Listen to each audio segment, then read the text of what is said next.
Okay, ladies and gentlemen, please take your seats so that we can start. So once more, ladies and gentlemen, dear colleagues, dear friends, good morning, everybody. And I'm Andris Sprūds, director of the Latvian Institute of International Affairs, the professor at Riga Stradiņš University, and also one of the editors of the book. And of course, I'm happy to welcome everybody at this event on a book presentation on soft power. And since it's Monday, manic morning, and it's quite rainy and quite unpleasant, but you have arrived in such a big number, it means that concept of soft power still has its soft power as well. It has its attraction, so it's quite attractive, and we still discuss it, and it's an important one in international politics and also in foreign policy of Latvia in this country. Of course, the book is always a happy event, because it is the final step, you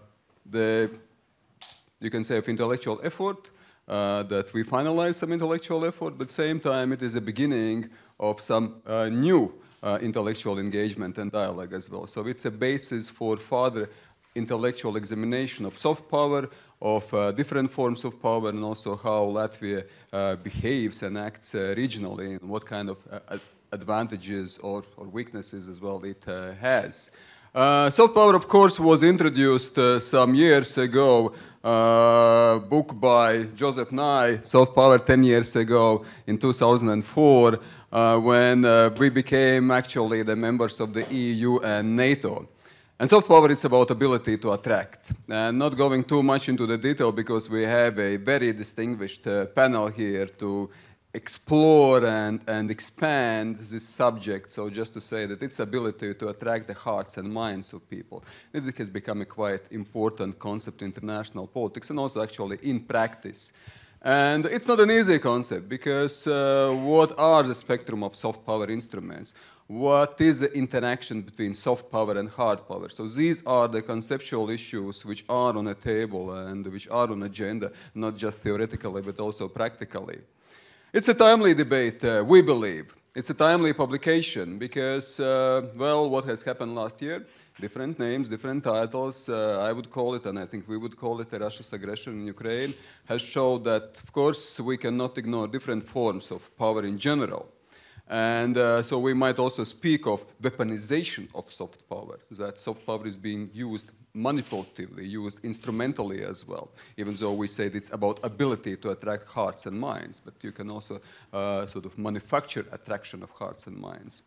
So it goes, or it might go hand in hand with hard power as well. Some would call it sometimes a smart power, the combination of good soft and hard power usage. But of course, well, you might have also not so smart power when actually you discourage your potential partners from engaging closer. I think this is a timely event also because we have very hectic, very busy week this week.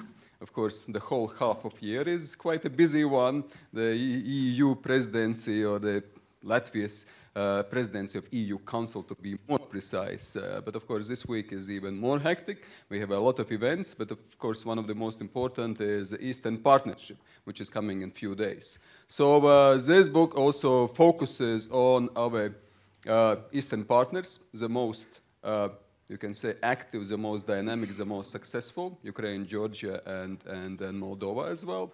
And the book is trying to go deeper, to look what is the fabric of those societies, what is the future dynamic, future orientation, future vectors of those societies, not just foreign policies, but exactly those societies, and what are the strengths and weaknesses of these societies. But it's not only about Eastern partners and Eastern partner countries in the Black Sea region. It's very important, and sort of this is, of course, now one of the top subjects to discuss, but it's also about the Baltic countries. So there is, even though we are in many ways very different, the Black Sea countries or the Eastern partners, which aspire to be closer, to integrate with Euro-Atlantic community, at the same time, the Baltic countries, of course, are the full-fledged members of the EU and NATO. but, well, there are some still choices on societal level to be done. And that's why also we start the book, or the host the project, with quite a provocative title. The Baltics and the Black Sea being in between the EU and Russia. So I would say, come on, how you can put it, the Baltics in between the EU and Russia, because we are part of the EU. And of course, we formally absolutely agree we are full-fledged members, but in terms of societal debate, what kind of choices, what kind of societal preferences we have, I think there is still a lot to discuss and also to learn from each other in mutual dialogue. So, with further delay, I should come also to partners. Of course, this project would be impossible without good partners, important partners. Of course, the authors which have done a tremendous job in contributing to the book. It was quite an interesting engagement as well, because the soft power concept was, as I said, quite tricky and causing a lot of challenges also methodologically and scientifically. But I think we've done a good job. And of course, without partners who supported this project, the Black Sea Trust, the project of the German Marshall Fund. We are very thankful to German Marshall Fund and this particular project of Black Sea Trust. Without encouragement, without a strong support, this project would be impossible. So that's why we really are grateful. We have very good cooperation with German foundations. I see here the Emmet Stiftung, but this time we have excellent cooperation with Konrad Adenauer. Also, we had a very good cooperation in the past, and we believe that this is also the good example of good cooperation, productive cooperation. We would like to continue as well, of course. And with Latvian Parliament, because I mentioned authors, Lolita Čigāne, of course, not an author, but we are very happy to have also here parliamentarians, and sort of in mutual intellectual engagement, it means that there is not just a intellectual, scientific, abstract debate, but we are very happy to have the decision makers, politicians on the board, because it must be two-way streets, and sort of engagement is very important in sort of also discussing concepts, but also finding the ways of how we engage and how we do things in practice as well.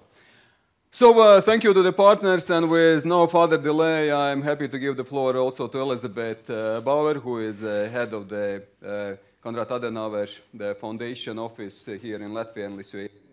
Please, Elisabeth, the floor is yours. Thank you.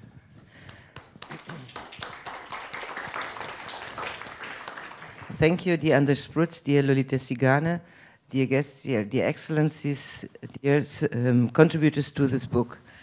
As we are named in this book as a soft power from Germany, because the German foundations are named in one article, I only can tell you one of our main subjects and objects is not only because we are working with the money which is named over there, but because we are doing the networking. And out of this, it's very interesting to see today all these different people from different countries with all the different contributions, because I think the networking is the strongest soft power you can do in foreign relations, in the relations between countries.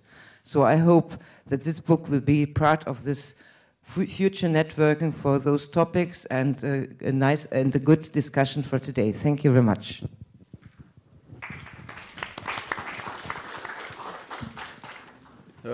Thank you, Elisabeth, and Lolita, the floor is yours to give the practitioner's perspective on the soft power before we start to come out with our own recommendations, solutions, and conclusions. Please, how it looks from outside. Is it important what you have done? The floor is yours. Thank you so much, Andris. And you so appropriately already described the definition of Joseph Nye about what the soft power, what the concept means. And I have to say that this poor weather is not part of the Latvian soft power during our presidency. We were hoping that May, at least, would be very nice and beautiful and mild. However, things, when it comes to the climate, of course, take their own pace and own persuasion. However, yes, the definition of soft power, as introduced by Joseph Nye, of course, begs the question whether this concept is still relevant in the world, which is becoming increasingly aggressive, where we are talking about features of the Cold War, emerging in Europe, where there is a clear division of two blocks, and where one of the emerging blocks or country is accusing the other one of increasing aggression, whilst the first one is showing clear signs of aggression towards independent neighbors. So the question is, can we still be talking about soft power? And if yes, how should we talk about it? And I'm sure that in the coming years, we will definitely see more literature on soft power specifically, trying to also put in context these new events and trying to probably redefine this concept.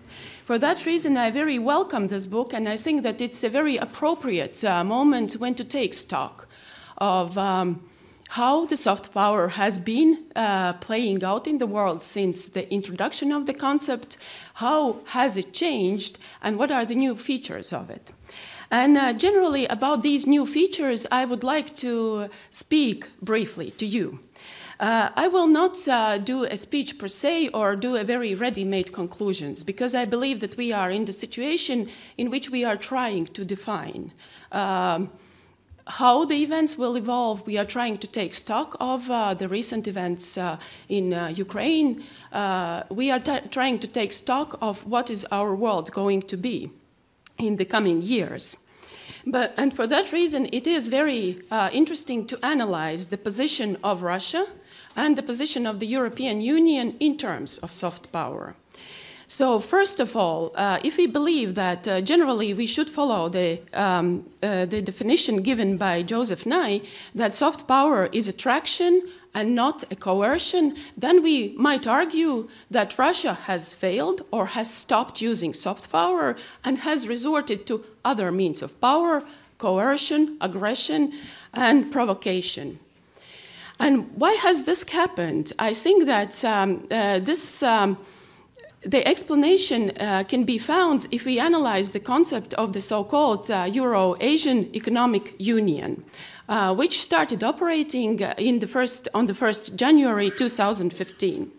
That was a project that was started in the first part of the 90s by then and the present Kazakh president, where he proposed that the necessity of closer integration of Euro-Asian countries should happen, and basically this was directed to the former countries of the Soviet Union, of course excluding the Baltics. However, this project, we can argue now, has failed tremendously and spectacularly. Nevertheless, the question is, why has it failed? How will it proceed? Because some institutional arrangements are in place. And also, what does it mean? What has it meant that this project of Euro-Asian Economic Union has actually failed? And should we marvel over failure of this project? Because obviously it probably gives the satisfaction to some that this has actually humiliated Russia. However, as we see, a humiliated Russia, or a Russia that perceives itself to have been humiliated, turns to aggression, which we have seen over the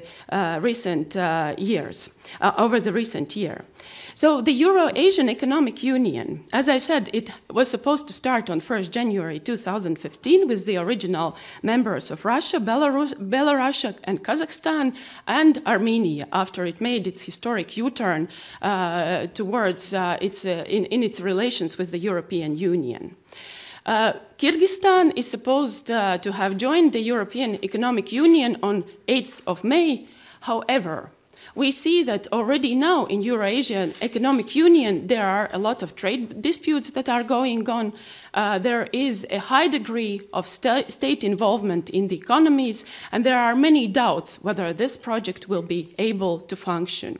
So to a large extent, we can say that this big project or big tool of soft power that Russia envisioned to be a very good tool for persuasion, showing that there is a viable and good alternative to the European Union integration, it has failed, and it has shown that it actually is not effective.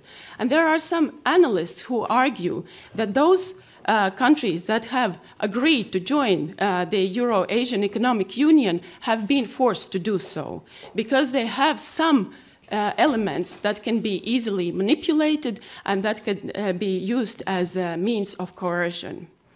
So basically, now we are seeing that this big project of soft power is in decline, is not a persuasive project, although the countries are still pretending that they are going on and in their rhetoric are saying that this project is ongoing. On the ground, we see that there is not that many friendly relations. And of course, during the Eastern Partnership Summit here in Riga, we'll see Belarus participating in the summit. So generally, we have also seen increasing aggression on part of Russia also towards the Western European countries.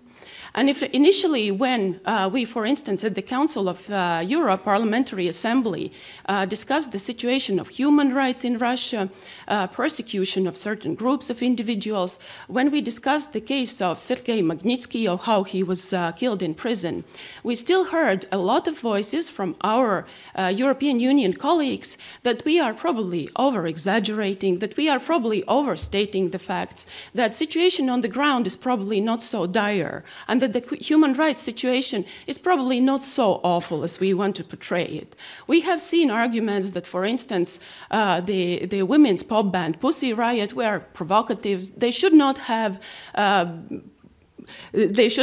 performed these provocative acts and been so provocative towards the Orthodox Church, which is sacrosanct in the society. Nevertheless, the provocative acts that Russia itself has made towards many West European countries have actually turned the tables, where this argumentation has to a large extent softened. And that's why it was possible in the European Union, in the Council of European Union, to reach a consensus on 2 waves of sanctions, and also of sanctions towards Russia in response to the aggression in Ukraine. And also the latest agreement on sanctions came without any detailed discussion. For that reason, we have seen that Russia has really downplayed its aggressive acts right now, and of course it's waiting to see what is going to happen in June Council when further sanctions or extension of sanctions is discussed. However, this aggression that Russia has displayed both towards Ukraine, also towards its West European members with submarines, towards Sweden with planes with no transponders that have been crossing the English Channel, and many other acts towards Norway, Deputy Prime Minister going to archipelago of Norway without official announcement of this visit, and so on and so forth. Very interestingly, have turned the West Europeans against, the majority of them against Russia in terms of full realization of what these acts mean. However, to a large extent, it has in a very interesting way worked as additional step or a new phase of soft power. And this we see when we sometimes discuss the present European Union unity, where we see that some countries in the current day European Union are not so staunch adherents when, for instance, the extension of sanctions is discussed. Obviously, we know the example of Greece and the left government in Greece, which has good and close relations with Putin, and the Prime Minister being an admirer of the strong-handed approach of Putin. We see situations where the Czech president is actually prepared to go to watch the May Day parade in Moscow, although this is against the official stance of the Czech government. And we have also seen a situation in Hungary, where the Prime Minister of Hungary has actually invited a possibility to receive a substantial loan from Russia to extend its nuclear power plant. So to a very large extent, many Europeans have become convinced that Russia has far moved beyond the phase of using the soft power, At the same time, this moving beyond the using of soft power and this strong-handed, and I would even say the macho approach, have actually gained sympathizers in the European Union. For that reason, I would argue that this has entered a very new, interesting phase of soft power, where also the radical right parties, all of a sudden, in the European Union, find the approach of Russia sympathetic, and they actually use a lot of statements and stances of Mr. Putin himself in their speech. So here we see a very interesting connection where Russia has always argued that it is staunchly against any Nazi rebirth, any rhetoric of Nazi rebirth. Nevertheless, for instance, St. Petersburg just recently hosted a meeting where a lot of those slogans were actually invoked. Andris, do I have another 2 minutes? One, okay. because you agreed to stay with us for a longer time, so I guess you yes. can still engage also. So I'll just very quickly make a point about the perspective from the European Union. And here again, we see very interesting developments that while, as I discussed, the concept of soft power from the side of Russia has transformed itself, the concept of soft power on the side of the European Union has strengthened in terms of European Union having strengthened its appeal or its attraction.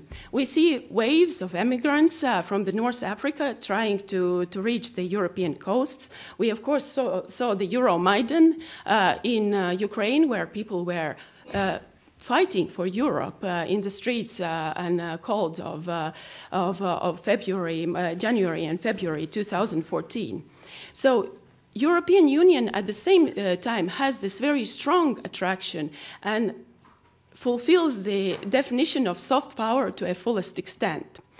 At the same time, for the European Union, it is very difficult to very assertively take up this role of soft power and to very assertively think about the developments ahead and how this soft power will be influencing the continent.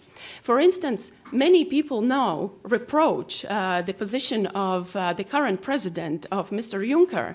When he took position, he said that his commission will not see any other or additional enlargements of the European Union. Of course, it is logical if you see at the front runners to the European Union, the West Balkans, if you do more thorough analysis, it is clear that these countries will not be able to join the European Union in the coming 5 years.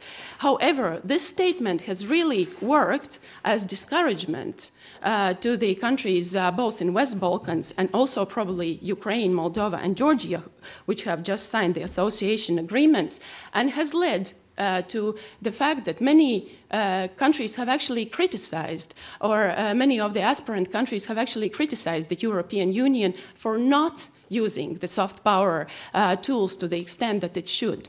And just to conclude, one very visible sign or one very visible example of how the European Union probably has not been fully able to realize this huge potential of soft power is actually Macedonia. We just recently heard that there were protests in the capital Skopje against the current prime minister, and there is a pressure towards the current prime minister to resign. And this is a very unfortunate sign for the small country Macedonia, which in 2004 submitted its application to join the European Union, and in 2005 were granted the candidate status. And they were ready by that time. I have a personal experience or a professional experience from the country, and they were really committed and had their act together to really move forward the reforms. Unfortunately, the constant blocking of opening the negotiations because of the unresolved name issue, because their southern neighbor Greece does not want the country to be called the Republic of Macedonia, but wants it to be called in another name, has given rise to populist and right-wing government, which has continuously made projects that have even further provoked their neighbors. So basically, at this point in time, the negotiations about accession to the EU for Macedonia is off the table, and the internal instability is just feeding into it. So here I see a clear case of lost momentum, and I very much hope that we as Europeans will learn this lesson and will think about such potentiality also in case of the Eastern partners, Ukraine, Moldova, and Georgia. Thank you.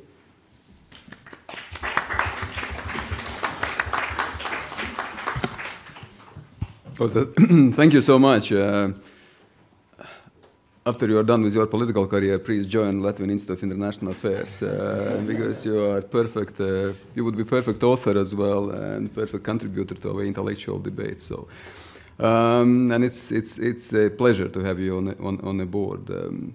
And of course, you also kindly agreed to stay with us until the end of the event so that we can still interact and ask also questions, I think particularly on the Latvian vision, also in the context of presidency.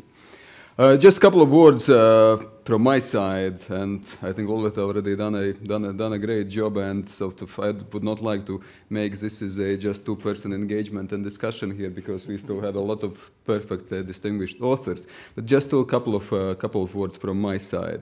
On a book, still coming back, of course, we had a little bit of trouble with, in a sense of not choosing what to discuss, not choosing what to research, not choosing what to examine, but actually vice versa, what not to do, what not to examine, what not to analyze. Because if we speak about the soft power, of course, there are many aspects coming into the play. The focus of the book in particular chapters of Baltic and Black Sea countries. It is people-to-people relations, it's information tools, it's cultural affairs, it's economic ties and trans-border cooperation. Of course, economics may fall into the category of both hard power and also soft power, but if you speak about the business culture, which is very much also interlinked and interconnected with a political culture, we believe that this is an important element of soft power and sort of the soft fabric of society. Of course, in a sense, a little bit artificially, but for analytical goal, for analytical aim, we did sort of the categorizations that the Baltic and Black Sea countries are on the receiving end, so that we don't play the role modeling ourselves, that we don't have, in a sense, soft power. But of course, this is a mistake, in a sense, if we look in a wider perspective, or this is not a full picture, because of course the Baltic countries, we believe, also have our own soft power and our own role models, what we can project in the neighborhood and farther away. Even yesterday, and I see the Estonian ambassador here, yesterday, CNN, Farid Zakaria, GPS, they again praised Estonia for e-democracy from 2007, and the rest of the world can learn from the e-democracy in Estonia. So great. I mean, I think we are happy for Estonians that this is basically a soft power and role model, not just for a neighborhood, but farther in the field. A couple of words on Russia and the EU before I give again to floor to Mārtiņš and particular chapters on Russia. Not going too much into the detail. Of course, Russia's power, sometimes it's called, and I have called it myself, a manipulative power. It's not so much a soft power. That it's also manufactured attractiveness rather than natural attractiveness. That sometimes it's not a soft manipulation or soft coercion. We already start to speak about hard coercion.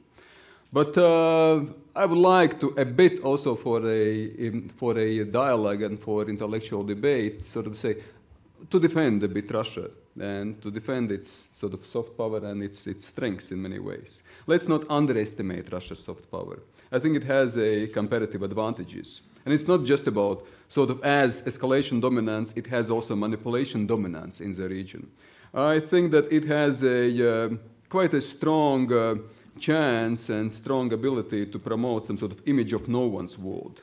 And it's becoming attractive in a wider anti-globalization conservative sort of context. So this is not just about Russia. This is about the trends which we experience, which we see now in the 21st century. And you, Lolita, mentioned yourself on parties or political forces in Europe which are attracted in many ways. And it's not just that Russia is playing a role model for less democratic countries. It's even playing some role model for some of the parties, political forces within a very democratic community, which EU is. And I think it also has an understanding that the 21st century, we sometimes call it the 19th century great power, but it has a 21st century understanding of the tools, toolbox and instruments. And of course, information is one of it. And I think the emphasis on information, what Russia has done, well, we can envy in many ways skills and ability and also determination sort of to use information, also to shape their opinions, perhaps sometimes in a negative way rather than positive, but anyway. On the EU, of course, it is in many ways attractive. I think that dignity revolution under the EU flags in Maidan in Kiev just shows it. But I think we also see the quite a contradictory terms and trends within the EU, in both conceptually and also practically. Conceptually, EU external activities are a reflection of internal functioning, compromise searching, the consensus building, the rule following. But it has a value dimension, which is in a sense good, and the soft power of the EU is as it was also mentioned here in conclusion, a shining city of the hill type. But the problem is sometimes that I think the EU has a feeling of normative, if not to say moral superiority. Even in 2003, the European security strategy said, we are the force for the good in the world. I think it actually might be problematic for the neighbors. When the EU has this moral superiority is that just you are the right one. And that's, I think, it causes some conceptual discussion. So what is the shining city on the hill which is the best and at the best? On practical side, despite its sort of the quite a feeling of importance and normative superiority, on practical side, EU is not so willing to develop the grand designs and grand schemes. It's pretty much about technocratic initiatives. It still has a transformative power.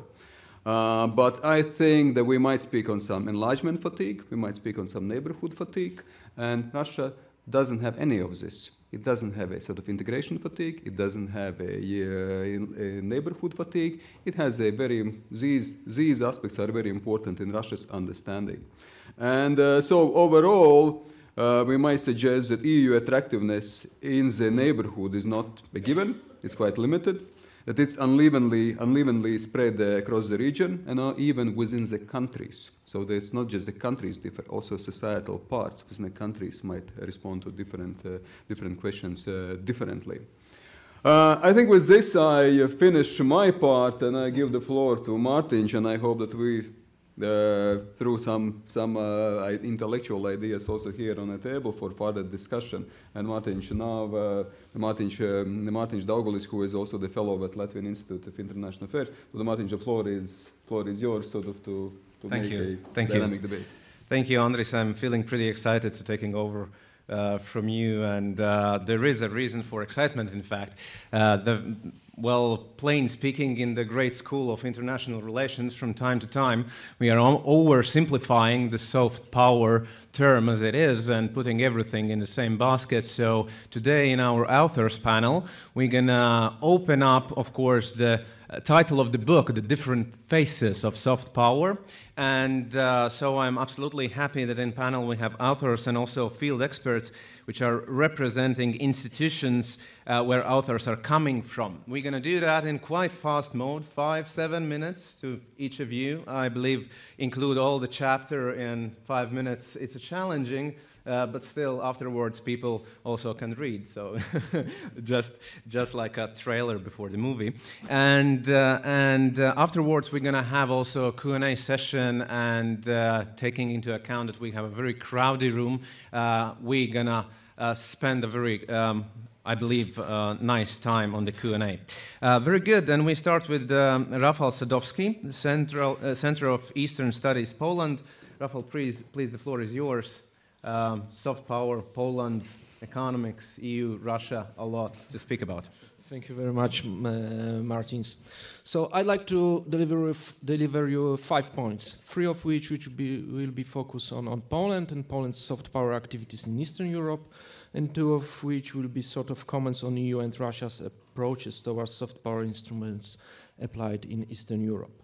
So the first point is Poland is very much focused on Eastern Europe, and this region has been ever present key foreign policy priority for Poland, alongside with the Poland's relations with the EU and EU member states, and our transatlantic relations, especially with the United States. As an example, how Poland is engaged in this region, or how this region is important for Poland, is the fact that, for example, 50% of financial resources which Poland allocates to the official development aid is spent in the Eastern Partnership countries. And 80% of these allocations goes to Ukraine and Belarus, 2 countries which are of major importance for Poland from this region, which is quite understandable because of geographical proximity, because of close cultural and historical links. However, Poland has become more and more engaged also in other countries of Eastern Partnership, especially Moldova and Georgia. It has because those countries start to develop, become more and more engaged in the process of European integration. And this leads me to the second point, which will be on the characteristic feature of Poland's soft power activities. Here it's quite important that Poland's those soft power activities operates within broader EU and European context. So unlike some other players like Russia or the United States, which use soft power as an instrument to build up its own national influence in the region. In case of Poland, this European agenda plays a very important role. European agenda understood as promoting the European integration. And this is one of the principles of our soft power activities, of course, together with the other, to building up its own national position in the region. The third point would be about assessment of Poland's soft power activities in the region. And I would say that Poland was enabled to build up rather broad network of contacts and different network of cooperation platforms on various levels and with various actors, which state institutions, civil society, local governments, business environments. And this kind of soft power activities took many forms. This is a development, this is civil society cooperation, actions, activities in the framework of education and cultural area, media and information policy. For example, Poland finance or participate in financing one of the TV stations dedicated to Belarus and then a radio station dedicated to this country. There is also development of people-to-people contacts, support for administration providing reforms in those countries. So this is a quite broad scope, and Poland became an important partner, especially for Ukraine and Belarus. And as maybe not the most important, but an important partner for those countries. As an example, Poland is one of top 10 donors of official development aid to those 2 countries. In case of Moldova and Georgia, we are in top 20, let's say, according to the OECD data. However, of course, the problem which Poland faces in our soft power activities is, of course, limited financial resources, but also, I would say, dispersed activities. So there are a lot of actions or activities, but on a small scale, which makes them less visible and which makes that those actions has limited impact on a larger scale. The fourth point, and I like to, will be on Russia's soft power. We already discussed this a little bit. And I would say that Russia is a good example how, for this statement or for this rule, how when you use your hard power, your soft power is become to weakening. And this is not only the case of Ukraine, where Russian military aggression on this country undermine Russian soft power possibilities to develop soft power towards these countries. But for me, it was quite interesting to observe Belarus and an anxiety of Belarusian leaderships after Russian aggression on Ukraine, and when Belarusian authorities start to limit activities of pro-Russian organization in Belarus in this country. And this leads me to the final point. I think that when it comes to Russian soft power, the things which Russia lacks is lacks of sort of idea of ideology, which would be attractive for other nations, other partners, and other countries. This idea of Ruski Mir could be attractive, but only for Russians or Russian-speaking people, at least. This anti-Western rhetorics has also serious limits to engage with on a broader scale, and could be addressed to the quite limited groups of the societies. Contrary to this, the European Union has this idea, has this ideology, which is a democracy, free market transformation, and this instrument has succeeded in Central Europe after our countries of our region joined the European Union. And when we look on the EU, it's very important, EU soft power, it's very important to look not only on the EU central institutions, but also on the EU member states. And sometimes far more important, what the EU member states are doing in the framework of the soft power activities. Because, as I understand, there is a common denominator for all EU member states and EU institutions. Soft power actions, which is integration with the European Union, which is transformation, democratic and free market transformation. But, and I would like to conclude on this, what is also very important, it's important to have very clearly defined political objectives. And it's important to have a strong political will to achieve these objectives. And sometimes when we compare the EU and Russia, there is a sort of difference, because it seems that Russia is very determined to achieve this political, its political objectives in the Eastern European region. So my last word is I would like to thank Andris and Latvian Institute of International Affairs to give me the opportunity to participate in this project. I'm very grateful for this. I'm also very grateful for other colleagues to take part together with this project. Thank you. Thank you. Thank you, Rafal. And indeed, it wouldn't be fair enough if we would speak about Russia without some expert who is mainly spending his time within Russia. And so we have Center of International Journalism and Research, Jakub Korejba. Well, also plain speaking that we have to admit that you are Polish by origin, but at the same time in Russia all the time. So Jakub, your title chapter is Will Russia Ever Be Soft? So will it be? Good question, and I'm not sure if I have answer for that. I tried to give you some ideas about the chances for that in my chapter. And as far as I understand the screenplay of this event, I'm supposed to explain what is going on in Russia and what can happen.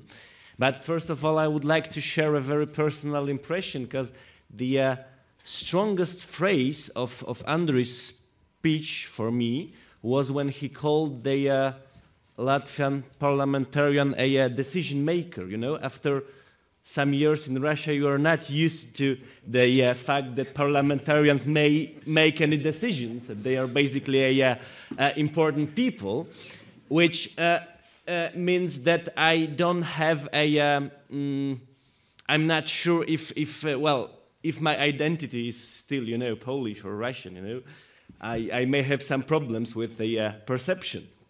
Anyway, what you have mentioned before, what Andris and what Lolita said, seems to me to be very pessimistic. You know, you several times you mentioned the kind of anxiety and fear of Russia and what it can still do in a common partnership. I very much think you may exaggerate in your pessimism. We of course we have to. We are all concentrating on what's going on to happen during Riga summit in a few days, and this book is obviously just a commentary to the reality around us, and this summit is a part of this reality. And many people say, I here in Riga, I see a climate of resignation, of renouncement, people saying that this summit will end with nothing, it's only blah, blah, blah, only, you know, a technocratic speaking and nothing concrete. I wouldn't be so pessimistic, as I remember Riga summit, Vilnius summit in November 2014, and it was basically same talk, nothing concrete. Maybe they will sign some papers, but it means nothing. Maybe they don't sign. And the most symbolic fact of this summit was when I saw President Yanukovych coming as a last person for a reception in the castle of Grand Dukes of Lithuania, you know, walking at the red carpet, smiling, you know, powerful, and being sure that, you know, he has just done, you know, the best thing in his career when he didn't sign the agreement with the European Union. And where is now Yanukovych? The greatest thing about all that is that no tank moved, no gun was used, and the regime in Kiev changed, and the whole Ukraine changed, because Ukraine is not going to be the same country anymore. And this shows the great influence of European soft power. No hard power was used towards Yanukovych. On the other hand, he thought that if he controlled finances, army, police, and all the hard power instruments, he was powerful. Well, it turned out he was not. And this situation, on the other hand, made Russia fear European soft power. The general feeling in Moscow now is that European Union is trying to attack Russia with its own soft power, is trying to, if not change the regime directly, is trying to convince Russian people that the regime in place in Moscow is not legitimate. And this raises a huge fear and, of course, provokes a reaction. And the question is, how will European Union react to this Russian reaction? Because the paradox of the whole situation is that we have a security dilemma here, because Baltic states and generally Central Eastern Europe states see itself as endangered and try to defend themselves. But Russia sees this defense as aggression by soft means, but still an aggression. And well, the solution is clearly needed right here, because this tension will result in a break one day if we let this tension rise. And the second paradox of the whole situation is that countries like Latvia or Poland or Eastern Europe in general, they have very, as you mentioned, that they have very small soft power themselves, but they are the only one that can transmit European soft power to the East. They have know-how and understanding of Eastern partners and Russia also, and they are the only one who can adapt European soft power to work in countries like Ukraine, Moldova, or Georgia. And in this sense, history is being done right here, also in Riga. And that's why I think this is really good book and it's worth reading, because, you know, basically books about politics are very often boring because they are about the past.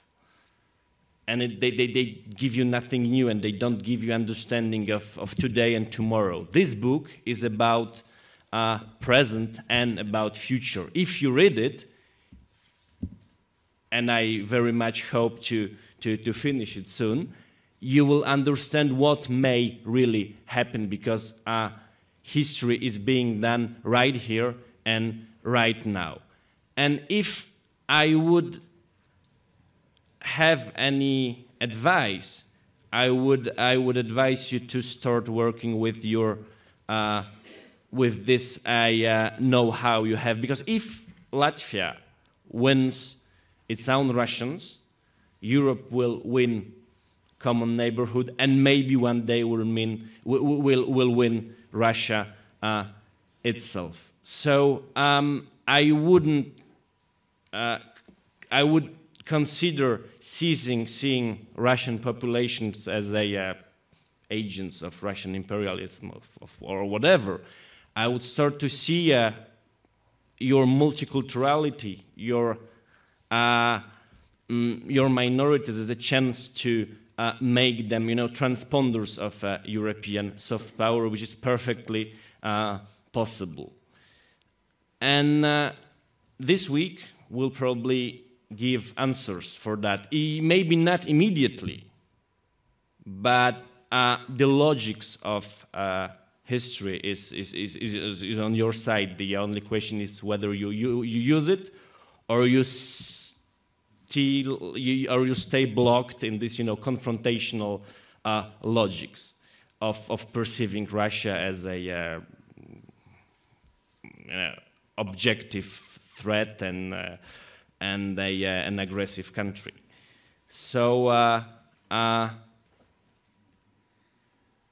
if there is a double deficit of Russia having hard power but not having soft power, and EU having soft power but not having hard power, the solution is probably easier on the European side, which means that sooner or later money for hard power will be finished in Russia, and soft power is not something you can buy with money. You either have it or not. That means that even if you create a TV channel, even if you have 1 billion euros and use it to convince Russians to your own views, if you do not have the attractiveness, you will never do that, even with a huge money. That means that the game is still on, and there is no reason to be as pessimistic as you seem to be. Thank you very much, Jakub. I believe you have a wonderful ability and skill to speak in headlines of newspapers, I believe. Winning Russia, that's your job. Wonderful, you're in the right place. Well, we are going further with Iryna Klymenko, Institute for Strategic Studies, New Ukraine, from Ukraine. And she's representing, she's colleague of one of the authors and going to speak on financial attractiveness, economic attractiveness within soft power. Please, Iryna. Thank you very much. Ukrainian point of view on soft power presented in the book in chapter Ukraine, bred with or without freedom. I would like to continue what Lolita said about attractiveness of economic integration as one of the phases of soft power. Actually, since the early days of independence, Ukraine has experienced the divergent influence of democratic Europe and post-Soviet Russia, either through offered incentives or through direct pressure. Obviously, recent developments made economic integration issues much more painful and even ominous for Ukraine, especially after Russian violation of Ukraine's territorial integrity. Trying to de-escalate a spiral of threats, the EU continued to search for solution to the deadlock in EU-Ukraine-Russia relations. To overcome it, various actors have called for a sort of grand bargain, new grand bargain in terms of economic. As expected, it would result in EU's engagement with Eurasian Economic Union. The most important assumption seems to be that the New Deal will pacify Russian sensibilities, lead to peace in the region, and cancel the necessity for Ukraine to choose between two integration regimes. To address Russia's concerns, a trilateral dialogue on deep and comprehensive free trade agreement has been set up. As a result, the introduction of new association agreement in terms of free trade zone was postponed.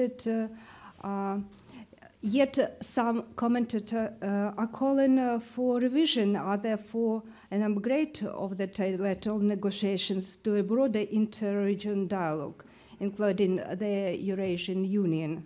Ostensibly, securing peace in Ukraine is the primary goal for these steps.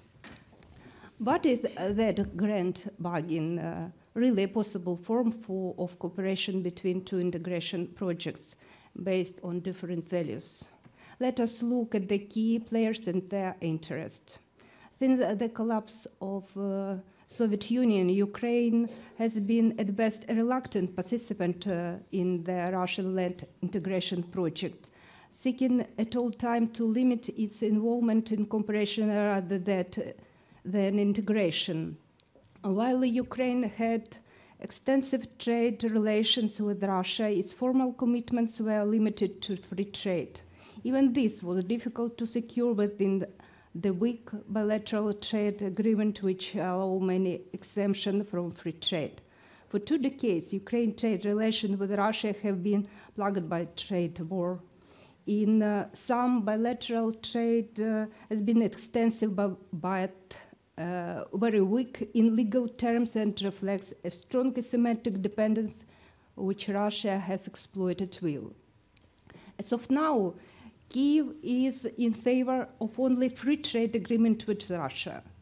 Association agreement with the EU clearly allows Ukraine to keep its economy open by having multiple free trade zones.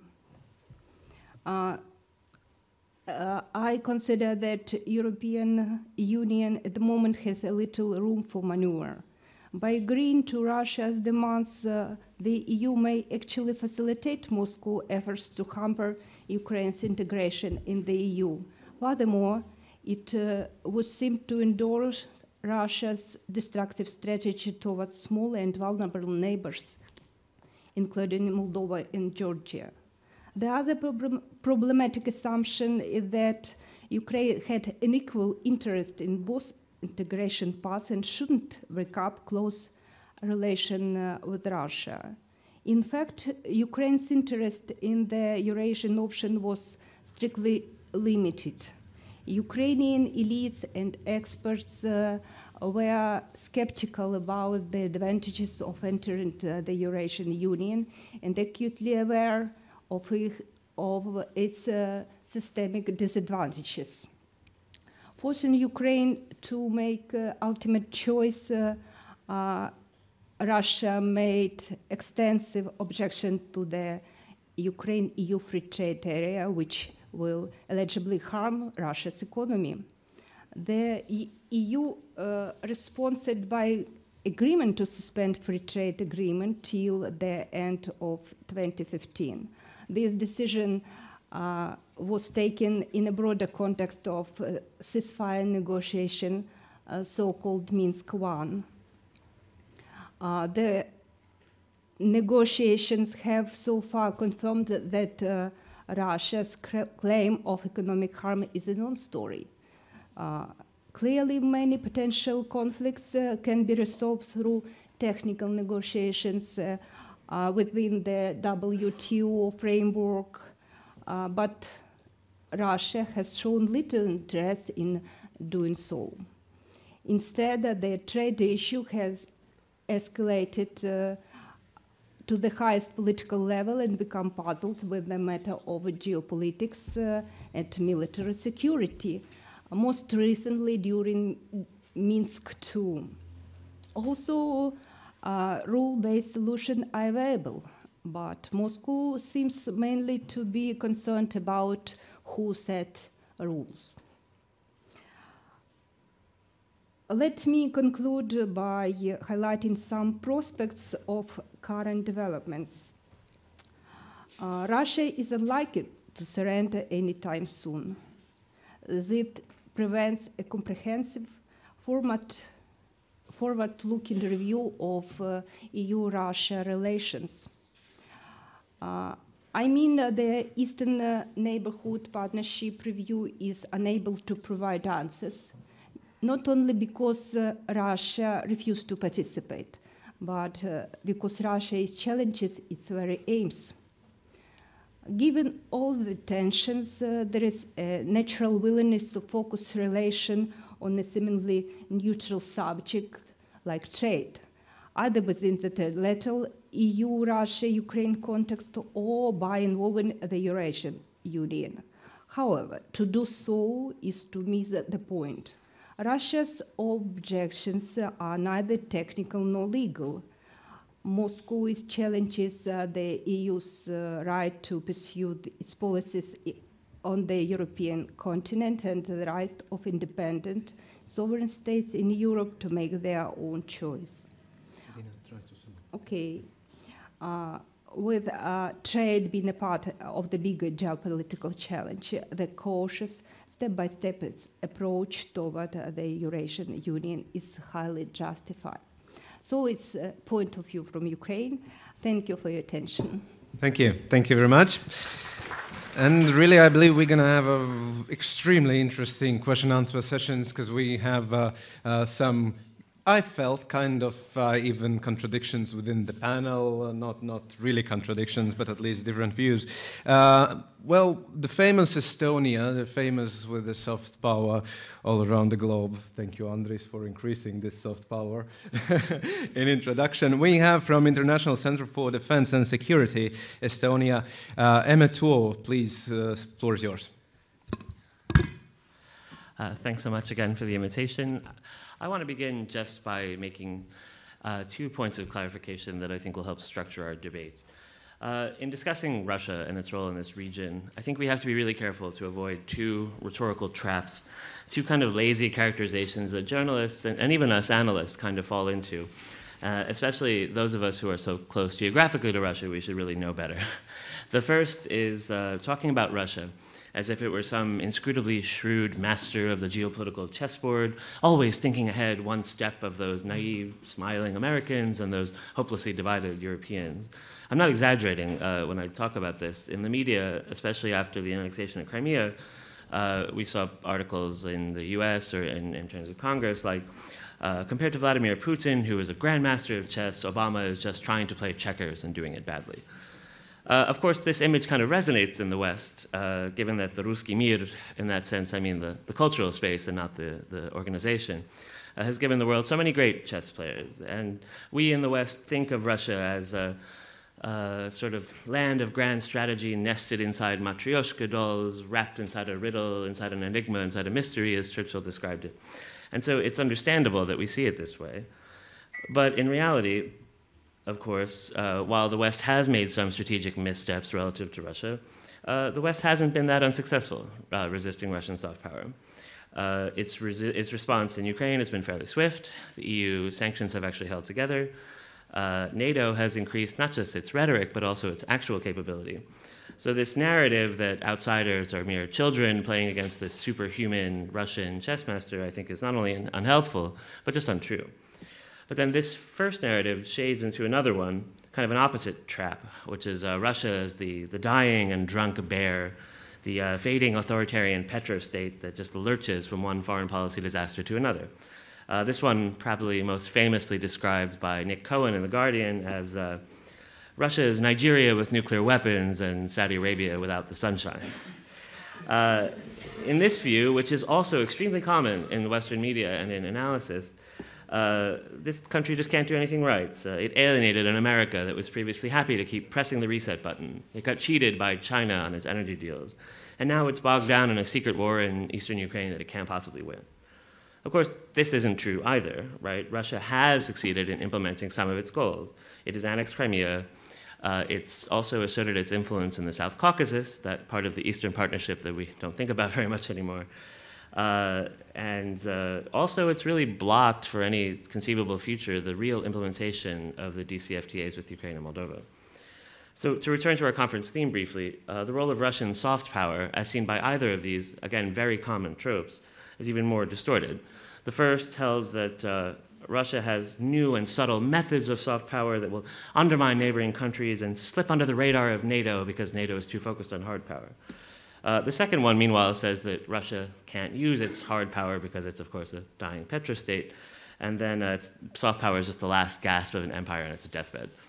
Neither of these are true in reality. I mean, Russia is a large and nuclear-armed country, and one that does view international relations in more classically realist strategic terms, compared to the European Union, of course, where policymakers tend to involve consensus and horse trading, whereas Russia tends to see things more in these Bismarckian national interest terms. But nonetheless, Russia's resources and their national interests are still not terrifyingly unlimited, and they're not pitifully constrained. So with this important corrective in mind, knowing how much limited time I have, I just want to briefly review some aspects of how this soft power applies to the Estonian case, and analyze some aspects of the Estonian response, and looking very much forward to addressing more aspects of them in Q&A. So, although we have some differences of opinion in my colleague Akto Lobjaka's chapter for this really excellent and informative book, he does correctly conclude that Russia's hard power in Estonia is constrained because of our NATO membership. And its soft power is even more circumscribed by the fact that Russian soft power just does not appeal to anyone in a Estonian society beyond a significant but shrinking number of the Sootvietchestveniki, or compatriots. To briefly describe the demographic situation in Estonia, the percentage of residents who are non-ethnic Estonians now is about 29%, including a very small but rather growing percentage of native English speakers, such as myself. About half of them are Estonian citizens, about a quarter are Russian, and then about a declining share, now about 20% are stateless people. Our research at ICDS has broken down the category into 5 different groups, not to get into it in great detail, but about 20% are well integrated and speak fluent Estonian. Another 15% are actually well integrated but don't speak Estonian. So you can see the language is not a perfect correlation. There are other groups that don't identify with the Estonian state as much, the relatively unintegrated and the unintegrated populations. So they may be receptive to outreach by the Kremlin. But a couple of things on that. First, those populations are shrinking over time as Estonian citizenship becomes more popular. And also, integration programs, as I'll describe in a moment, are actually having an effect in Estonia. Now, of course, even the most successful integration program may not solve the problem. As one thing we've learned from the experience in Crimea and in Donetsk is that even the most minimal level of popular discontent is actually enough to serve as a pretext for taking what are artificial or vague divisions and then putting them into concrete ones with barbed wire and tanks on either side. To Crimea, for example, the quote-unquote prime minister now of the Crimean Republic managed to make 4% of the vote in the last free election in Ukraine, whereas the first leader of the Donetsk People's Republic managed to get 0.08% of the vote when he ran for parliament the first time. But given this clear risk, then, that these divisions can be exaggerated, what is Estonia doing? First, obviously, it is focusing on the security sphere. Not only, as Lolita points out, is it focusing on security and defense, trying to get as great a NATO presence as possible, but it's also dramatically increased its own civilian preparedness and readiness. We had the largest exercise in Estonian history recently, SIL 2015, the Hedgehog 2015, where you had civilian volunteers working with American deployed troops, working with British air policing units, in a pretty remarkable display of what a small country can do in a relatively short time. The most famous soundbite of Estonian security policy, done by the General Terras, who was commander of the Estonian Defense Forces, who actually declared that in a question, what is Estonia's strategy for dealing with hybrid warfare or soft power? And he said, well, the first time anyone comes over the border wearing no military insignia, we'll shoot him. And then the next one, shoot him too. And then the one, shoot him after that. Granted, this is not so subtle. But I don't think that, contrary to the chapter in the volume, that this points to some kind of Estonian extremism or powerlessness. Lolita argues that Estonian politicians are overreacting, focusing too much on defense and turning on the one thing they feel they could control, which is the Russian-speaking minority. Now, living in Estonia now for the past several years, I just couldn't disagree more. I think Estonia has treated the crisis in Ukraine as a wake-up call, but this has intensified efforts that were already going on towards integration.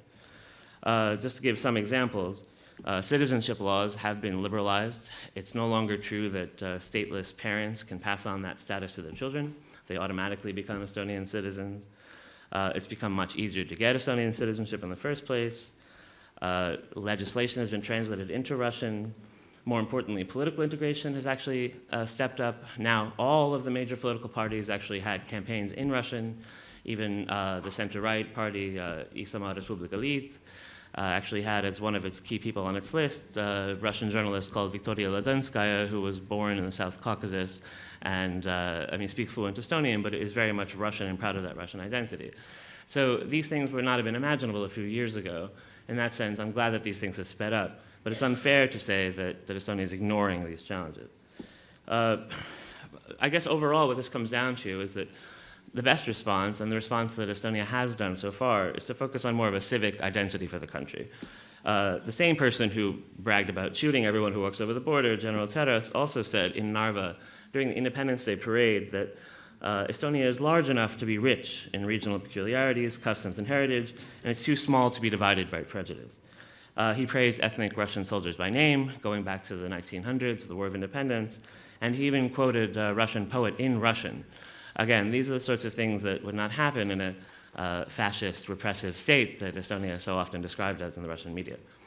But in conclusion, because I know I don't have much time, just like Russia, Estonia too gets described in these sort of lazy tropes by journalists who come to the country for 2 days. One of them is this country that created Skype, that spends 2% of GDP and is a poster child for the post-Soviet bloc. I'm obviously sympathetic to this, but at the same time, there are still problems, and these problems need to be worked on. Of course, and then if you read the Russian media, or even the Russian language media in Estonia, you instead get this idea of a paranoid fascist state that represses Russian language rights and celebrates those who fought for Nazi Germany in World War II. So as we continue our discussion, I just hope that we need to keep in mind the overwhelming importance of the fact that things are really not so simple, especially now when our really key goal is to not only resist propaganda coming from the other side, but also to prevent creating more of our own. Thanks. Look forward to your question. Thank you. Thank you very much. Well, you also have this skill to speak in headlines, and it's very good. You are sitting side by side, so you can exchange headlines. So. Native speaker advantage.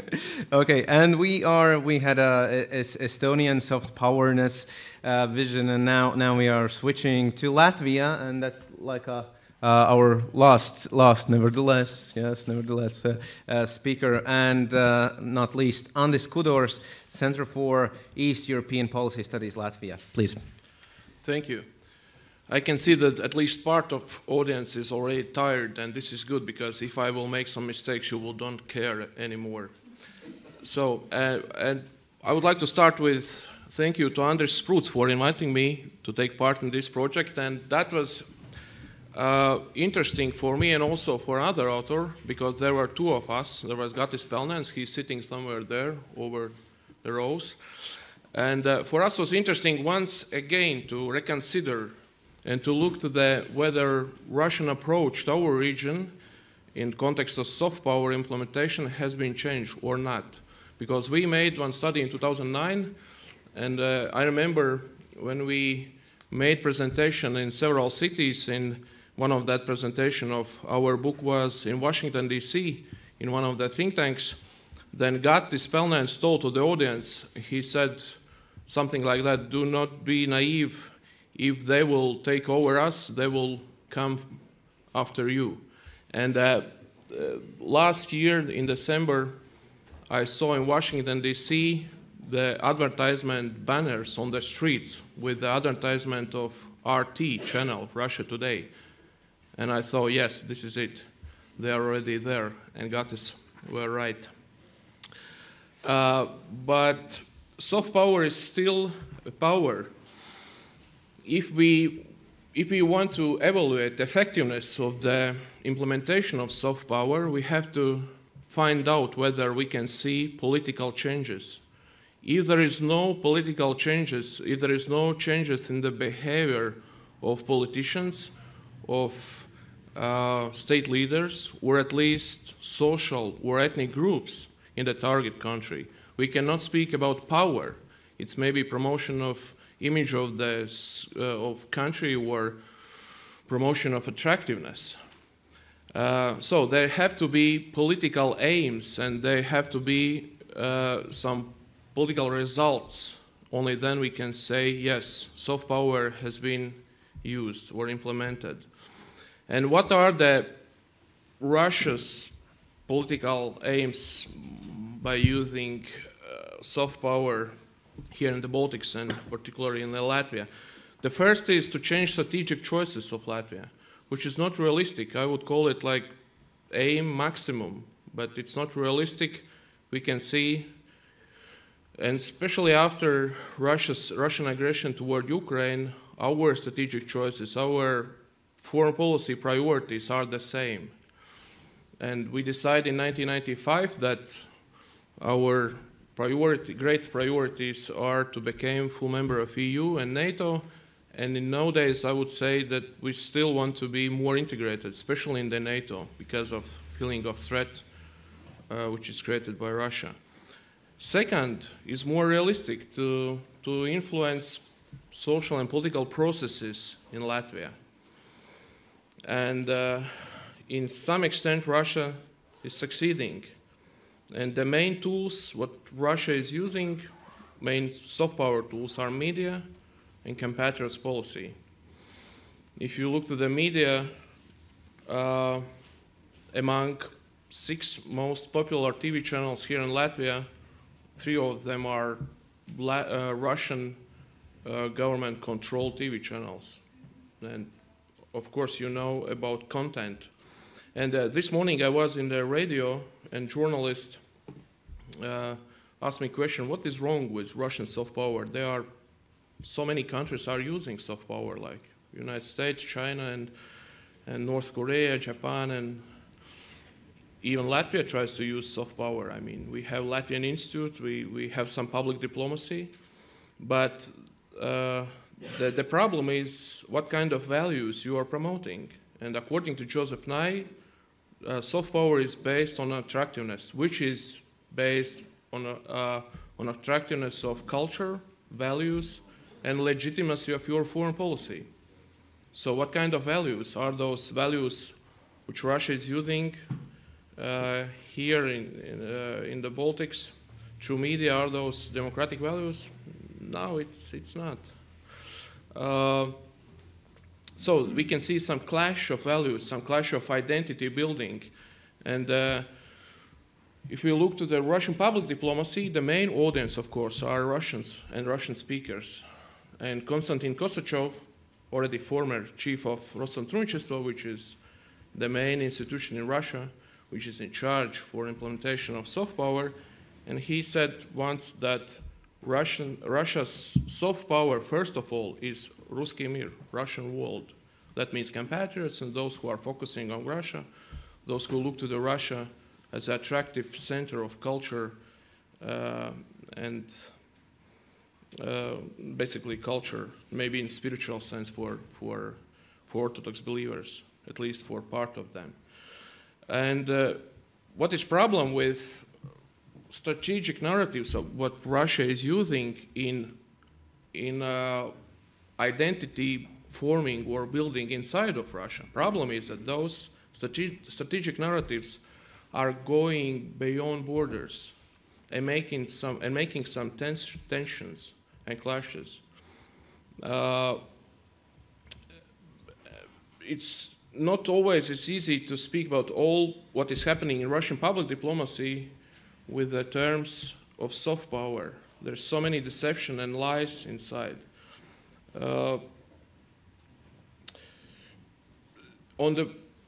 Joseph Nye is arguing that if you will try everything what is happening in your public diplomacy and your soft power, you will lose legitimacy in the eyes of your audience.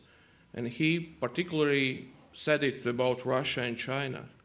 And on the other hand, the typical argument for those who are criticizing soft power theory is that you cannot control results of soft power. So, in the same time, Russia is trying to hide the presence of state authorities in using soft power against its neighbors.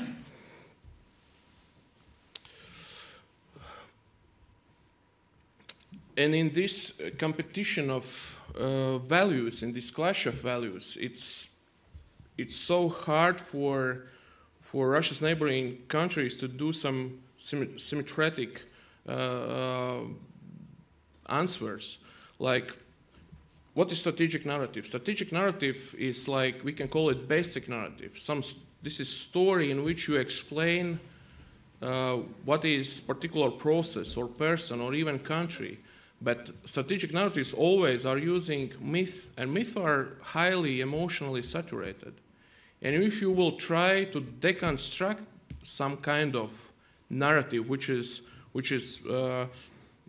used by Russia's propagandists, it's so hard, because if you will speak to the audience and will use some rational arguments, it will be hard to deconstruct something which is constructed with emotions. Therefore, if you look to the Russian news, there are so many emotional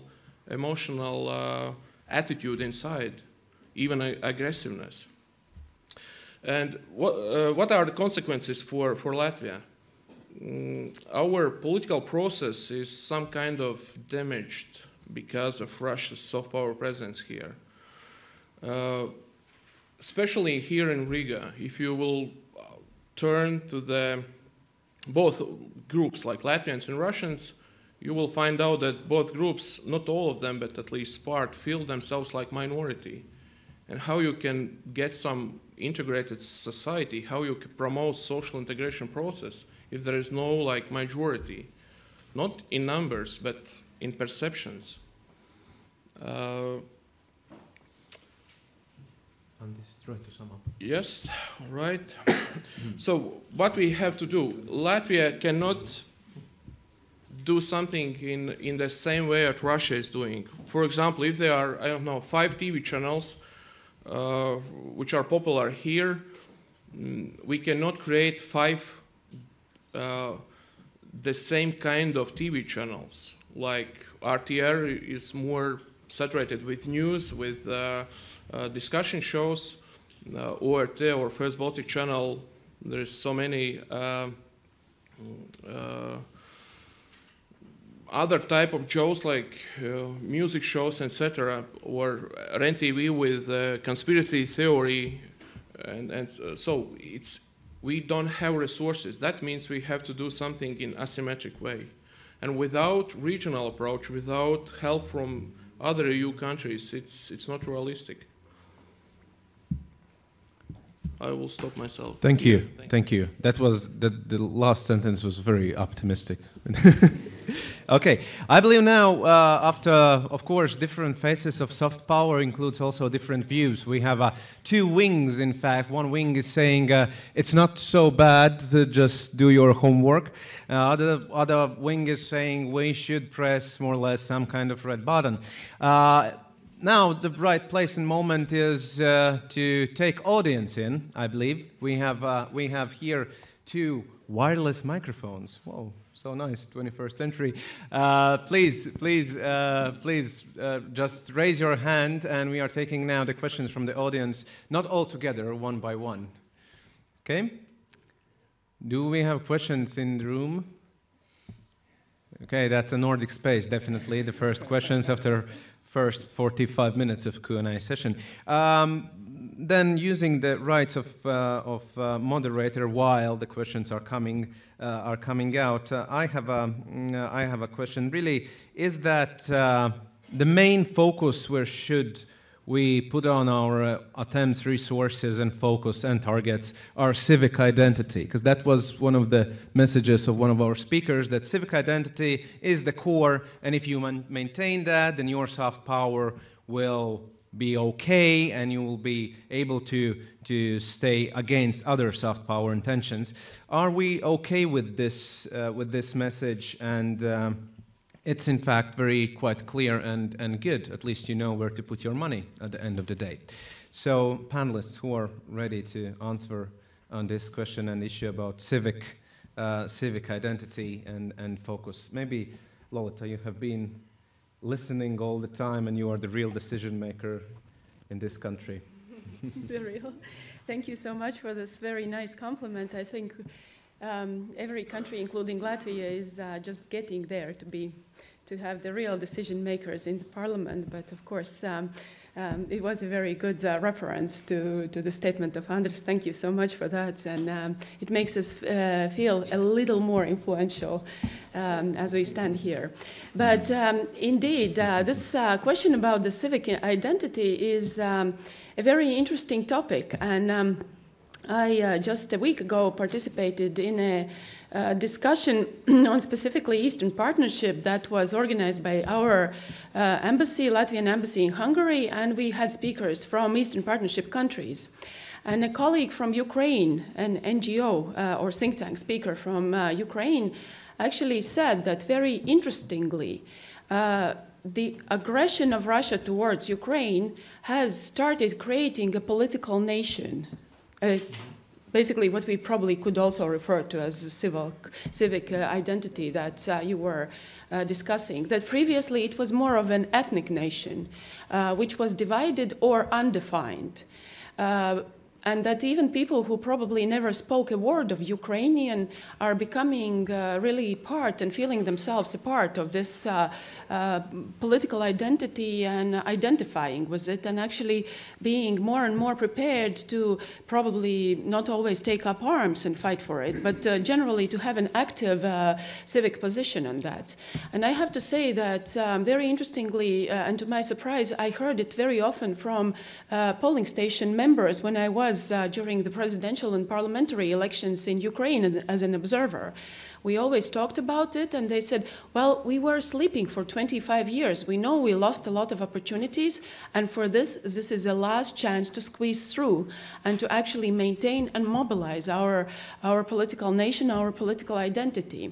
So the big question is, does it need to be an outside threat for us to really kind of mobilize? Our Estonian colleague spoke about the fact that there is a serious mobilization when the security threat is there, but also about the fact that that was happening already before.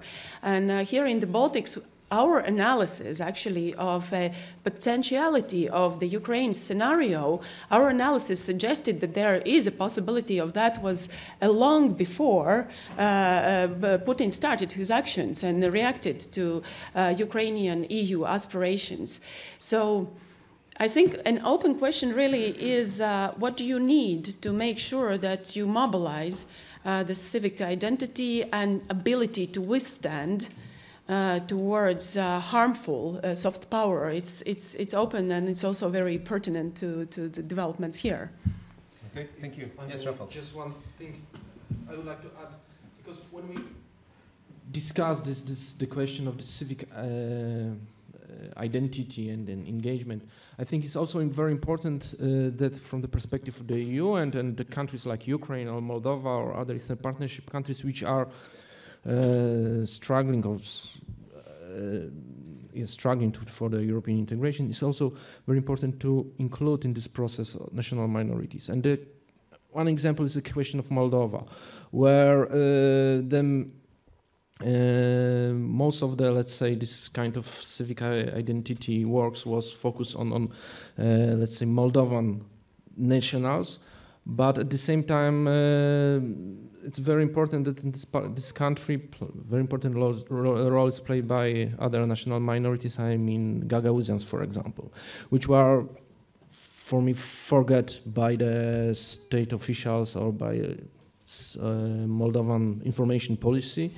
And this also creates a room for maneuvering for Russia, because these national minorities are quite often Russian-speaking, and then they exist in a Russian information area or sphere. So I think this is very important to look on this process of building civic identity, not from the only perspective of nationality, but you know, as a citizens, as a civic identity, which also encompass other national minorities of the Eastern Partnership countries. Okay, thank you. Yes, please, Iryna. Thank you. I think before conflict, Ukrainian feel them Ukrainians because they live in common territory, and now that Ukrainians who believe in common future is the Ukrainian identically. I mean, I hear too much Russian language in Riga. I mean, at the present, it is challenges for Latvia, for other neighborhood countries who have Russia as a neighbor. Thank you. Thank you. Well, the slogan "Common Future" is the best soft power mean. That understanding of common future. Yes, please, Ada. Yes.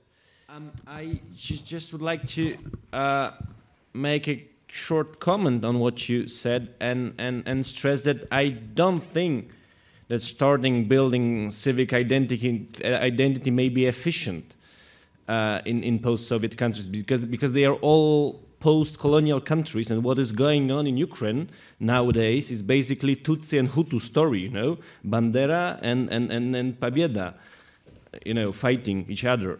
And I don't think you may you may build a single civic identity of those people. What you can do, on the other hand, is to buy those people, which means to build an efficient state, a rule of law, give them education and good life, and that build their loyalty, base their loyalty basically on good life, because this is what those people are looking for. And no ideology may replace a good life of those people. And I also wanted to comment what Mr. Sadowski said about the success of democracy and free market, also in Baltic states. It may look like that in a magnificent hotel in the center of Riga, but last winter I crossed Latvian province going back home for Christmas. And this was quite a, different experience than Riga is.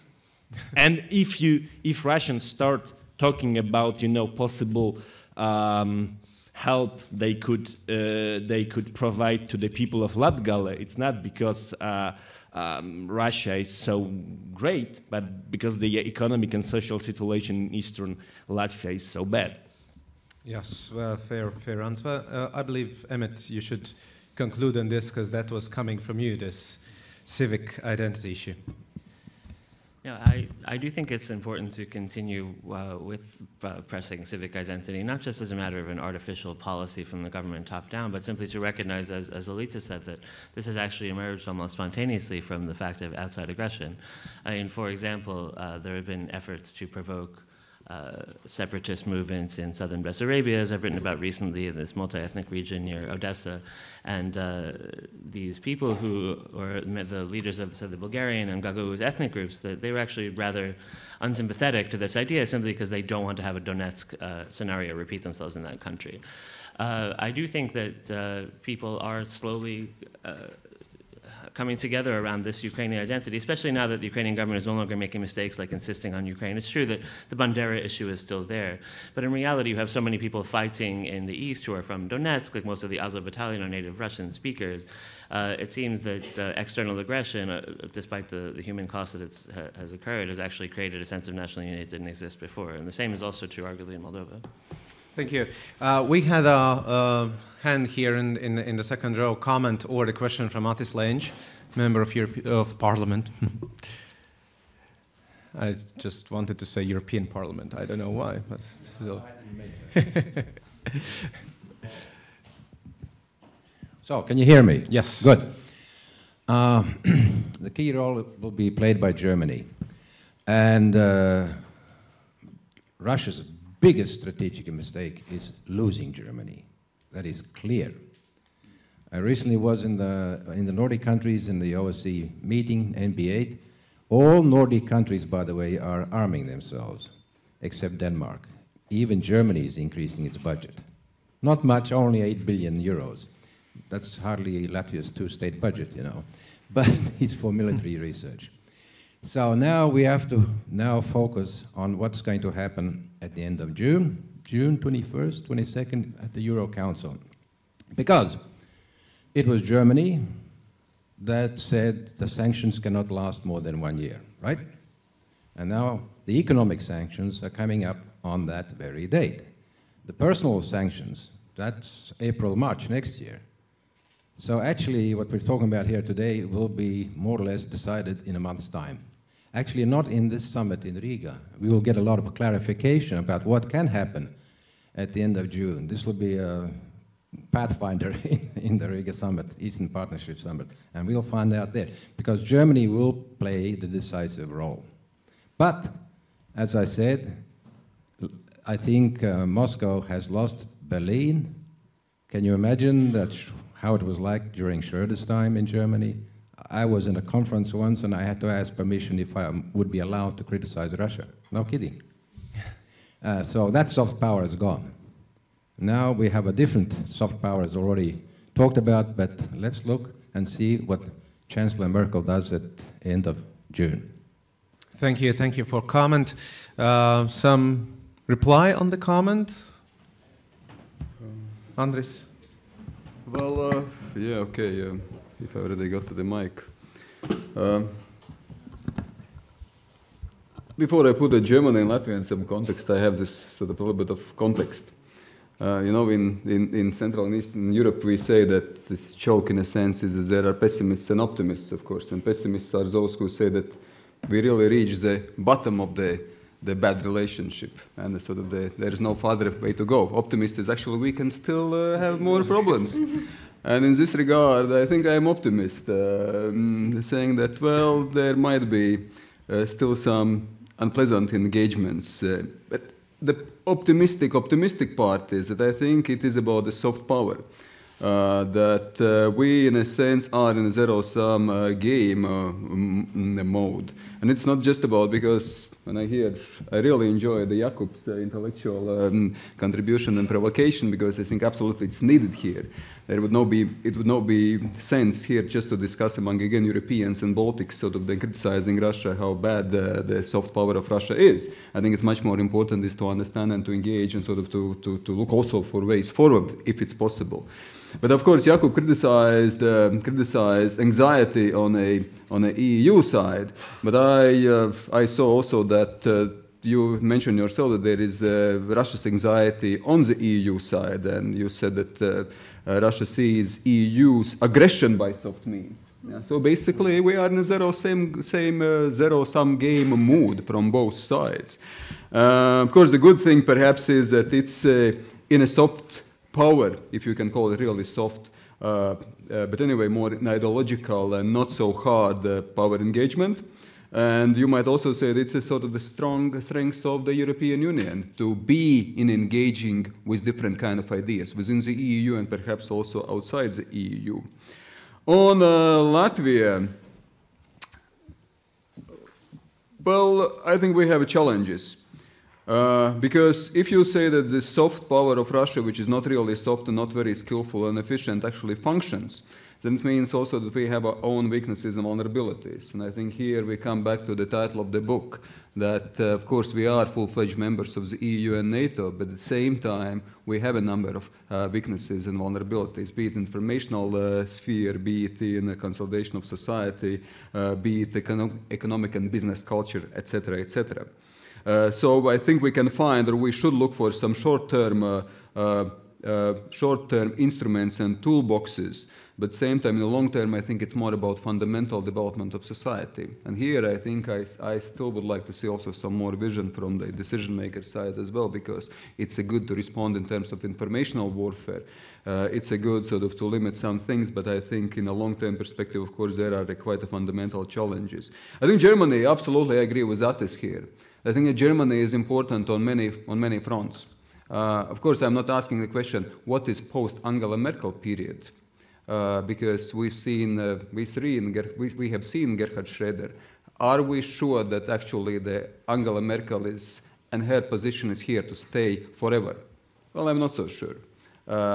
Because Germany is also changing. Germany has changed with attitude to Russia, and you cannot say that sort of phasing out or phasing in, you cannot go back to the phasing in terms with Russia and relationship with Russia. So I think it's not that simple and say it's straightforward.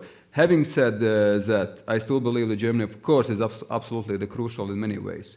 Be it crucial in terms of projecting the soft power, which is really soft power, and I think we speak about civic identity, but we can here use the term also civilian identity, and Kai-Olaf Lang has described it, I think, very eloquently in his chapter, that also the German experience has made Germany a perfect soft power projector, because hard power is not really anyway the part of the German identity and foreign policy identity in many ways. So that's why, of course, Germany, I think, is very well placed to project soft power in the neighborhood, but I would also say actually in Latvia, because I think Latvia can learn something from Germany in this regard as well, sort of civilian society or civilian identity, or even you can expand to this civic identity, because at the very end it's about fundamental development, it's about fundamental reflection who we are. It's not about just instrumental usage of some toolboxes sort of to counter some sort of Russian soft power instruments. Basically it's about strengths, internal strengths of society, and it's a long-term process. And here we can learn also from the German, you can say, the learning and sort of the building its own identity process. Sorry for a long remark. Well, that was a very good remark. Well, no need to be sorry. It's not a part of soft power. You have to say that was the best remark from my side. Then that's going to be like Estonian softness. We should learn from Estonians as well in this regard. That at least served really like something already from concluding part. But still, we have a time for just one and single question. And yes, please, here, Mike in the third row. The panel mentioned many phases of soft power. But I'm most intrigued about the effectiveness of media, and going back to Nai's definition, attracting the minds and souls. And my question is mostly directed to Mr. Korejba in terms of Russia's effectiveness using media in getting its message across. From all the things we hear about Russian society, it's very effective. 80% or more are enthusiastic about this soft power message, how great Russia is, etc., etc. And in that context, also coming back to some other comments, some of you mentioned the impact of, the Russian television abroad, etc., etc. And I would like to have some, not just data, we already know about that, but more of a conceptual sort of statements. Do you think that it can really change as much as it did in Russia? Maybe it can become more prominent in other societies, both here or elsewhere. We already see Hungary, Greece, etc., and also the right wing in Western Europe. So I'm afraid we shouldn't underestimate this soft power. Thank you. Yes, please. Well, the question is difficult, but the response is quite simple. You know, Russia is good in protecting its own population because this population has nothing to compare to. 80% of Russian population supports President Putin and his foreign policy. And by the way, 78% of Russian population has never been abroad. And I think those two facts are connected to each other. On the other hand, there is a problem of influencing foreign auditory, which means basically foreign compatriots in countries like Latvia, for example. And here the condition for Russian propaganda working is basically bad social and economic situation right here. Because the popularity of Russia is not a sign of Putin's greatness and attractiveness, but of EU's weakness. And radical parties in Western Europe and in Europe in general are pro-Russian because they see Russia as an alternative to a European model which doesn't work. And same story right here. So this is propaganda will not work with those people if everything is okay right here. So I would not concentrate on fighting so-called Russian propaganda, but on just making people's life here. And one more commentary. If you think that REN TV presents conspiracy theory, you probably haven't seen the Tsargrad TV, the television founded by Russian Orthodox Church. It's even better, yes. It's even better. Yes, Mr. Kudors. Yeah, I would like to disagree to colleague because look at the numbers. In the March, one of the surveys in the Latvia, which was conducted in the March last year, just after Crimea was annexed, 21% of Latvian citizens fully or partly support Russia's activities related to Ukrainian events. 41% among Russian speakers were in favor for Russia's policy toward Ukraine. There is difference among Latvians among Russians. If this is only social and economical causes are important, so we would like to see equal situation, but it's not. So I agree, yes, especially for Latvia, yes, Latvia has to work more intensively to make some cohesion between regions in Latvia, but this is not only one reason. Thank you, Andis. Lolita, please. Yes, I believe that Ms. Karkliņa actually brought a very important new concept of soft power, and that is the fact that initially probably the internal propaganda or internal media space is used and manipulated to support the foreign policy goals, but eventually it turns into an internal propaganda machine that actually creates demand. And I think this is a very dangerous development that we should watch with caution as to the demand that is being created within Russia, and specifically also among the younger generation, for expansionist and aggressive foreign policy that portrays the other world as evil, having aggressive intentions towards Russia. And this actually should shape our thinking when we think about what's next. Because obviously there are people who live almost forever, but no one lives forever. And what's next for Russia will be a question on the table. And this internal demand that has been created for enhanced action and aggression towards the neighbors that dare to disagree is actually a very worrisome development to be watched in Russia. Thank you. Very short, okay?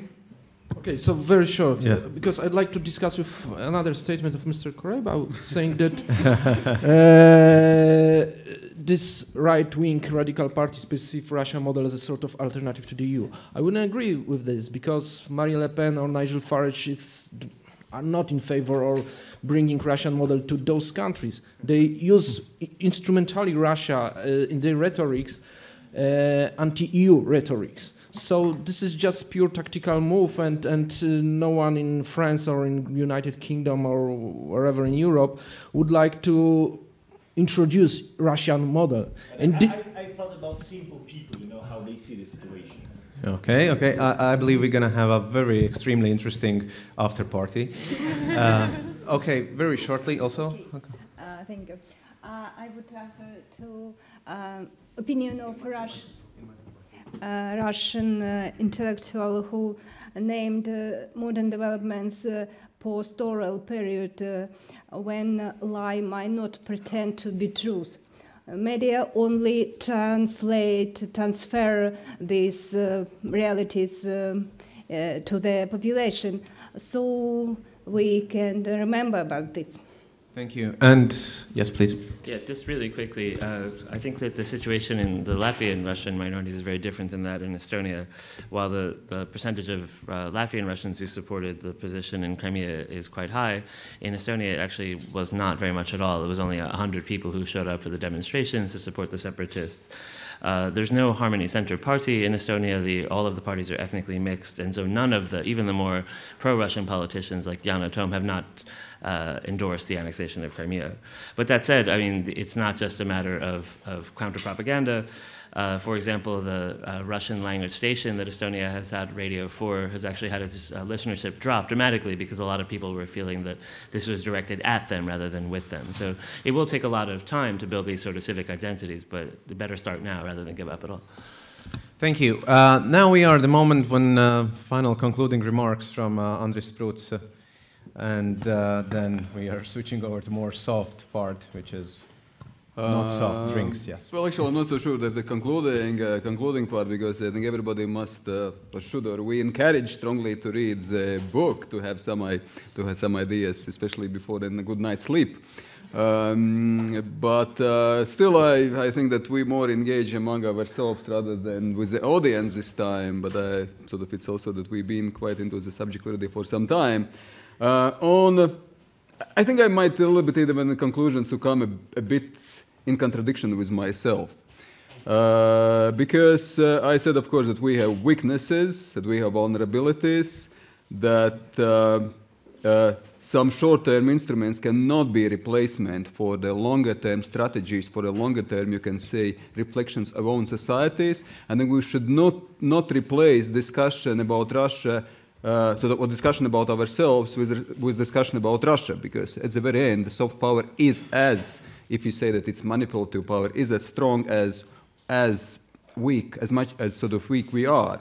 And that's why I think many things depend on ourselves. But here, and of course, we are a society where different kind of points of view exist and engagement of ideas. But I think that what we can learn from Russia, certainly also for its sort of domestic inclination to seek and search for their own domestic hearts and minds of people, that I think we sometimes are too much in a self-doubt about the European Union, about ourselves here within the European Union. Because regardless our weaknesses, regardless you can say shortcomings, regardless diversity of views, I think the European Union still has a lot of strengths and a lot of attractiveness and a lot of normativeness in its policy. And I think sometimes we are too technocratic and too little willing to dare things what actually we can do. And that's why the Eastern Partnership I don't think so that we can look for some breakthroughs, and it once more underlines the 28 countries which have different ambitions and different levels of understanding what we should do with the neighborhood. But at the same time, I think the self-doubt is also not the best thing when we discuss sort of who we are. I think there is still a lot of normative power, and countries which still gravitate towards the European Union are being willing to become part of the European Union as members. I think it is a reflection of this. So I stop here, so we can also learn something from Russia. And I think one concluding remark now is I am just expanding my sort of small speech, because now it's exactly noon, so it's a wine time.